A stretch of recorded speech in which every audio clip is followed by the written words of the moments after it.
کوئی دکھ محسوس نہیں ہوتا، کوئی غم نہیں لگتا، کوئی تکلیف نہیں لگتی.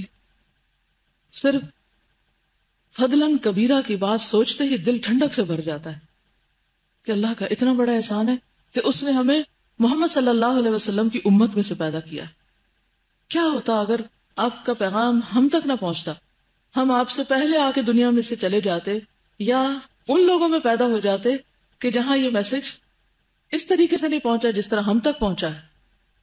اس فضل کبیر پر اللہ کے شکر گزار ہوا کرے، اور یقین مانے کہ جتنے زیادہ آپ شکر گزار ہوں گے اتنے زیادہ آپ کے دل کے اندر ایک اطمینان کی کیفیت آنے لگے گی. وہ جو نفس مطمئنہ ہے، اور خصوصاً آپ یہ محسوس کریں گے کہ اگر آپ شعور سے سیرت پڑھ رہے ہیں نا، اور بیچ میں درود شریف آتا ہے تو ساتھ ساتھ درود شریف پڑھتے ہیں، تو یقینی طور پر آپ کی کیفیت بدلی ہوگی. اور اگر نہیں بدلی تو پھر آپ اس کو پڑھنے کا حق نہیں دے رہے. نسلوں تک امت کا یہ طریقہ رہا کہ جب کوئی پریشانی محسوس ہوتی تو بخاری شریف لے کے بیٹھ جاتے اور اسے پڑھنے لگتے کہ بار بار درود شریف آئے گا اور آپ کے اقوال کو پڑھیں گے، اور جب تک پڑھیں گے تو غم دور ہو چکا ہوگا. غم اور دل کے بوجھ اور ان ساری کیفیات کا جو ایک بہترین علاج ہے قرآن مجید کے علاوہ وہ درود شریف کا پڑھنا، آپ کی باتوں کا اور آپ کی سیرت کا پڑھنا ہے. کیونکہ قرآن مجید اللہ کا کلام ہے، ایک جلالی چیز ہے. جب ہم سیرت پڑھتے ہیں تو ہم اپنے آپ کو ریلیٹ کر پاتے ہیں، ایک ہیومن لیول پر ایک چیز کو محسوس کر رہے ہوتے ہیں. پھر ہمارے اندر ایک ہوپ بڑھ جاتی، ایک یقینی کیفیت آتی کہ نہیں، اٹس پاسبل، ہم کر سکتے ہیں. اور جس علم کو پڑھ کے عمل نہ بدلے وہ تو پھر صرف بوجھ ہے، گدھے کی طرح کتابیں لادنے والی بات ہے. نبوت کا آغاز اور وحی کا نزول. پھر تیسرے سال کے رمضان میں جب آپ کی عمر کا 41واں سال چل رہا تھا، یعنی 41 ایئر شروع ہو چکا تھا، آپ صلی اللہ علیہ وسلم غار حرا کے اندر ذکر الہی اور عبادت میں مشغول تھے کہ یکا یک حضرت جبریل علیہ السلام نازل ہوئے اور آپ کو وحی و نبوت سے نوازا. حضرت عائشہ فرماتی ہیں رسول اللہ صلی اللہ علیہ وسلم پر وحی کا آغاز نیند میں اچھے خواب سے ہوا. آپ جو خواب دیکھتے وہ سپیدہ صبح کی طرح نمودار ہوتا، یعنی بالکل کلیئر، واضح.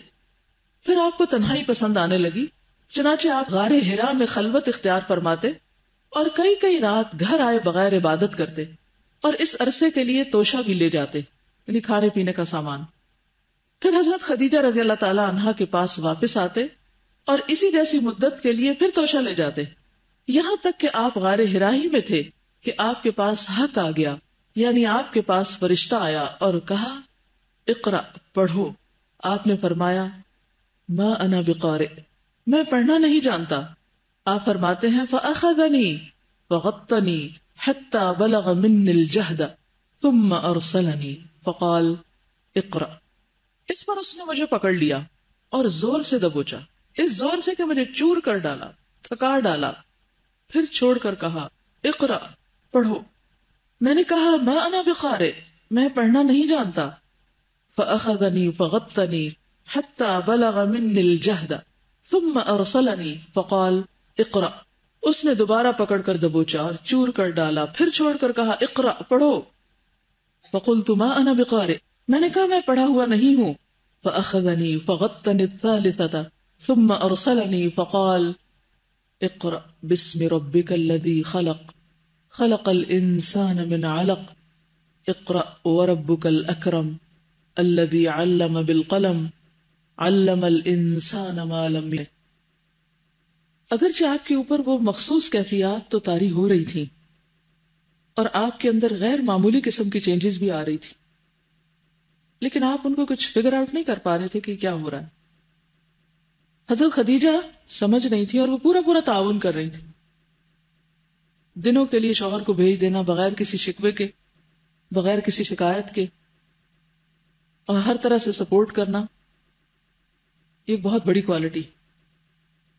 بہرحال جبریل علیہ السلام آتے ہیں اور وحی نازل ہوتی. وحی کو قبول کرنے کے لیے بھی آپ کو تیار کرنا ضروری تھا. اس میں بھی ہم سب کے لیے ایک بہت بڑا سبق کہ ایک طالب علم کو اچھی طرح جھنجھوڑنا چاہیے تاکہ وہ جاگ اٹھے، قبول کر لے.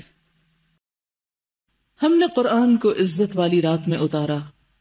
صحیح احادیث سے بھی یہ ثابت ہے کہ یہ واقعہ رات کے پچھلے پہر سوموار کی فجر طلوع ہونے سے پہلے پیش آیا.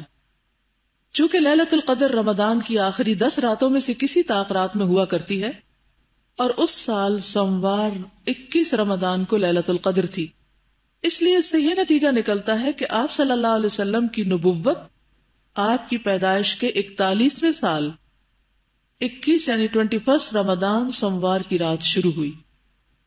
اس روز اگست کی 10 تاریخ تھی. اتفاق سے اس سال بھی اگست میں رمضان آ رہا ہے. اور 610 عیسوی قمری حساب سے اس وقت آپ صلی اللہ علیہ وسلم کی عمر 40 سال 6 مہینے 12 دن تھی. ایک دن گنا لوگوں نے. 40 سال 6 ماہ 12 دن. اور شمسی حساب سے مراد عیسوی کیلنڈر 39 سال 3 مہینے 22 دن. لہذا آپ کی بعثت 40 سال شمسی کے سرے پر ہوئی.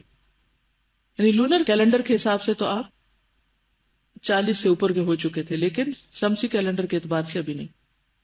اب کیا ہوا، ایک دفعہ وحی آئی پھر وحی بند ہو گئی. وحی کی بندش اور دوبارہ نزول. جیسا کہ بتایا گیا، غار حرا میں پہلی وحی اتر کر بند ہو گئی تھی. یہ بندش کئی روز تک قائم رہی. کئی کہتے 3 سال، تو یہ روایت غلط ہے، چند دن کی بات ہے یہ. اس کی وجہ سے نبی صلی اللہ علیہ وسلم کو سخت رنج اور ملال ہوا، لیکن مصلحت الہی اسی میں تھی، کیونکہ اس طرح خوف جاتا رہا، یعنی آپ نارمل ہو گئے. معاملے کی نوعیت کو سمجھنے کا موقع ملا، اور دوبارہ وحی کی مشقت جھیلنے کے لیے صرف یہی نہیں کہ طبیعت آمادہ ہو گئی، بلکہ ایک گنا شوق اور طلب بھی پیدا ہوئی. اور آپ صلی اللہ علیہ وسلم دوبارہ وحی آنے کا انتظار فرمانے لگے. پہلے تو آپ کو ڈر لگا اور آپ نے کہا کہ مجھے اپنی جان کا ڈر ہے اور خوف زدہ تھے، پھر آہستہ آہستہ نارمل ہو گئے. حضرت خدیجہ کی تسلی بھی ساتھ رہی. ادھر گوشہ نشینی کی بقیہ مدت پوری کرنے کے لیے آپ صلی اللہ علیہ وسلم ورقہ کے پاس سے پلٹ کر دوبارہ غار حرا تشریف لا چکے تھے، کیونکہ آپ پورا مہینہ وہاں رہتے تھے، آخری عشرہ وہاں گزارتے تھے، لہٰذا آپ پھر واپس چلے گئے غار حرا. پھر جب ماہ رمضان ختم ہو گیا اور آپ کی مدت اعتکاف پوری ہو گئی تو حسب عادت پہلی شوال کی صبح حرا سے اتر کر مکہ روانہ ہوئے. خالی کا مشہور شعر ہے نا، اتر کر حرا سے سوئے قوم آیا، اور ایک نسخہ کیمیا ساتھ اپنے لایا. کیمیا یعنی گولڈن ورڈز. نبی صلی اللہ علیہ وسلم کا ارشاد ہے، فَلَمَّا اسْتَبْطَنْتُ الْوَادِيَ نُودِيتُ فَنَظَرْتُ عَنْ يَمِينِي فَلَمْ أَرَ شَيْئًا وَنَظَرْتُ عَنْ شِمَالِي فَلَمْ أَرَ شَيْئًا وَنَظَرْتُ أَمَامِي فَلَمْ أَرَ شَيْئًا وَنَظَرْتُ خَلْفِي فَلَمْ أَرَ شَيْئًا فَرَفَعْتُ رَأْسِي فَرَأَيْتُ شَيْئًا فَإِذَا الْمَلِكُ الَّذِي جَاءَنِي بِحِرَاءَ جالس على كرسي بين السماء والأرض فجئثت منه رعبا حتى هويت إلى الأرض فأتيت خديجة فقلت زملوني زملوني دثروني وصبوا علي ماء. اور اپنے رب کی بڑائی بیان کرو اور اپنے کپڑے پاک رکھو اور گندگی سے الگ تھلگ رہو. تو قرآن لینے کے لیے پہلی شرط کیا ہے؟ طہارت، صفائی، جسمانی بھی اور روحانی بھی. دل بھی صاف ہو، لباس بھی صاف ہو، جسم بھی صاف ہو. اس لیے خاص اہتمام کرنا چاہیے طہارت و نظافت کا جب آپ قرآن مجید پڑھا رہے ہیں. یہ واقعہ نماز فرض ہونے سے پہلے کا ہے. اس کے بعد وحی میں تیزی آ گئی، چنانچہ پے در پے وحی آنے لگی، یا کے بعد دیگرے. ان آیات سے آپ کی رسالت شروع ہوئی. پہلے آپ کو نبی بنایا گیا تھا، یہاں رسول بنایا گیا. یہ فرق ہے. چیپٹر کا نام ہے نبوت اور رسالت. نبوت میں بس صرف پڑھنے کی بات ہے، اور رسالت میں آگے پہنچانے کی. پہلا ہے خود پڑھ لو اور دوسرا ہے آگے پہنچاؤ. آپ کی یہ رسالت آپ کی نبوت کے اتنے دنوں بعد شروع ہوئی جتنے دنوں وہی بند رہی تھی. ان آیات میں آپ صلی اللہ علیہ وسلم کو 2 طرح کے کام سونپے گئے ہیں اور دونوں کے نتائج بھی بتا دیے گئے ہیں. ایک کام یہ ہے کہ آپ لوگوں کو اللہ کا حکم بتائیں اور بدعملی کے نتائج سے ڈرائیں. آپ کو یہ حکم قم فانذر، اٹھ اور ڈرا کے ذریعے سے دیا گیا ہے، کیونکہ اس کے معنی یہ ہے کہ آپ لوگوں کو یہ بتا اور سمجھا دیں کہ وہ جس طرح کی گمراہی اور بدعملی میں مبتلا ہیں اور غیر اللہ کی پوجا اور اللہ کی بعض صفات اور افعال اور حقوق میں دوسروں کو شریک ٹھہرانے کا جو کام کر رہے ہیں، اللہ تعالیٰ اس پر ان کو عذاب دے گا. تو سب سے پہلے کس سے روکا گیا؟ شرک سے.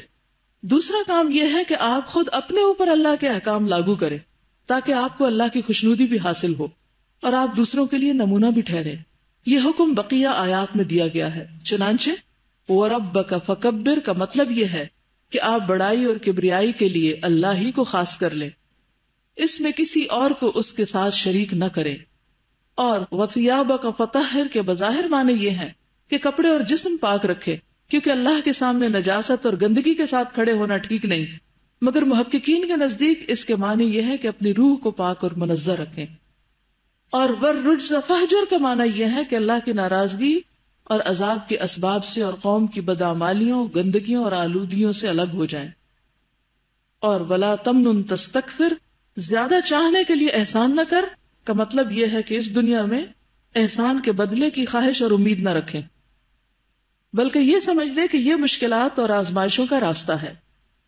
لہذا اپنی قوم کا دین چھوڑنے اور ایک اللہ کی طرف بلانے پر تکالیف اور دشواریاں سہنے کے لیے تیار رہیں. حضرت عائشہ کہتی ہے کہ بعض اوقات وہی نازل ہو رہی ہوتی اور آپ سواری پہ ہوتے، اونٹنی پہ ہوتے تو جانور اپنی گردن زمین پہ ڈال دیتے، یعنی اونٹنی اپنی گردن جھکا دیتی اور یوں لگتا کہ جیسے وہ کمر ٹوٹ جائے گی اس کی، اتنا بوجھ ہوتا تھا.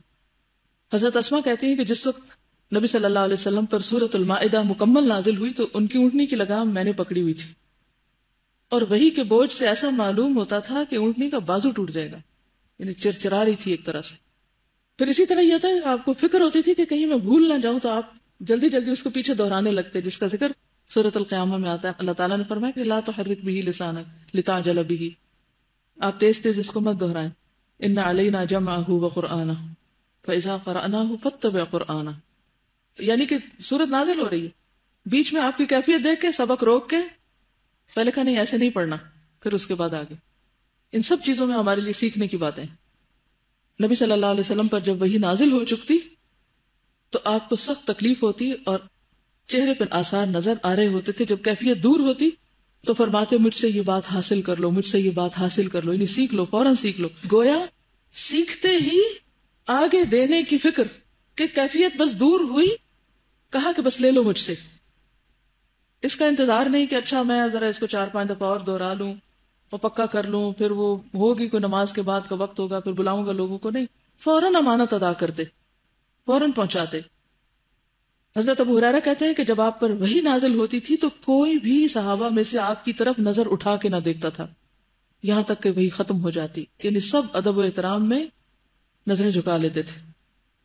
صحیح مسلم کی روایت میں آتا ہے وَنَكَسَ أَصْحَابُهُ رُؤُوسَهُمْ، آپ صلی اللہ علیہ وسلم کے صحابہ اپنے سروں کو جھکا لیتے تھے، اور کچھ صحابہ تو سارا وقت آپ کے ارد گرد رہتے، جن میں سے حضرت ابو ہریرہ بھی تھے. انصار اپنے کاموں کو چلے جاتے، کھیتی باڑی کے لیے، مہاجرین بھی کچھ تجارت وغیرہ کے لیے چلے جاتے، ظاہر زندگی کی ضروریات تھی. لیکن کچھ صحابہ اصحاب صفہ میں سے مسلسل بغیر کسی وقفے کے آپ کے ساتھ رہتے، اور جو کچھ آپ فرماتے عام زندگی میں یا وحی سے متعلق کچھ آپ بتاتے وہ فوراً اس کو محفوظ کر لیتے تھے. اسی لیے آپ دیکھیں کہ جب وحی نازل ہو چکی تو پھر نبی صلی اللہ علیہ وسلم کی وفات کے بعد ام ایمن جیسی ایک غلام عورت کتنی سمجھدار ہو چکی تھی کہ اس کو غم تھا کہ اچھا آج کے بعد آسمان سے وحی نہیں آئے گی، کیونکہ نبوت کا سلسلہ منقطع ہو چکا ہے. تو وحی کا آنا اور وحی کا یہ پورا ایک فینومینا آپ کہہ سکتے ہیں اس کو. تو آپ سوچیے کہ اس وقت کیفیت کیا ہوگی اور لوگوں کے اوپر کس طرح کی یعنی انتظار بھی ہوتا ہوگا اور پھر ایک شوق بھی ہوگا. یہ انتظار اور شوق اور محبت تھی کہ ان میں سے ایک ایک نے قرآن کو کس طرح اخذ کیا.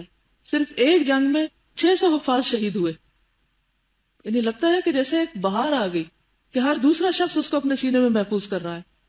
اور عرصہ دراز تک مسلمانوں میں یہ سلسلہ چلتا رہا اور آج بھی موجود ہے. اور ہم یہ بحثیں کرتے ہیں، بڑے اپنے آپ کو انٹلیکچوئل سمجھتے ہیں کہ جی اگر اس کی مطلب سمجھ نہ آئے تو یاد کرنے کا کیا فائدہ. یہ اللہ کا کلام ہے.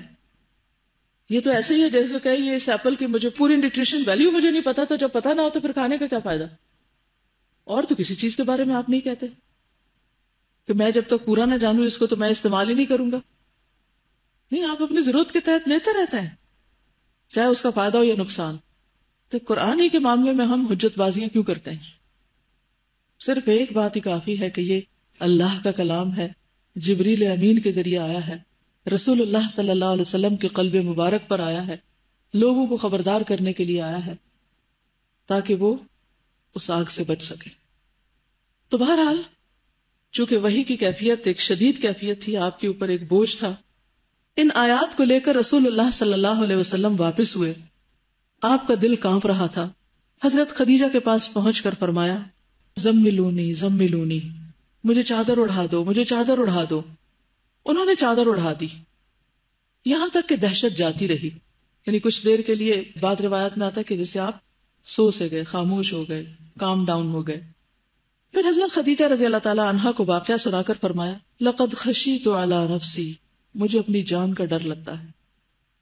کس بات کا؟ کہیں ایسا نہ ہو کہ میں یہ بوجھ اٹھا نہ سکوں، کیونکہ جس طرح جبریل امین نے بھیجا اور جس طرح وہ بوجھ محسوس ہوا آپ کو، تو آپ کو لگا کہ جیسے میں اس کو اٹھا نہیں سکوں گا، شاید کچھ اور دفعہ ایسے ہی وہی اترے گی تو میں ختم ہو جاؤں گا۔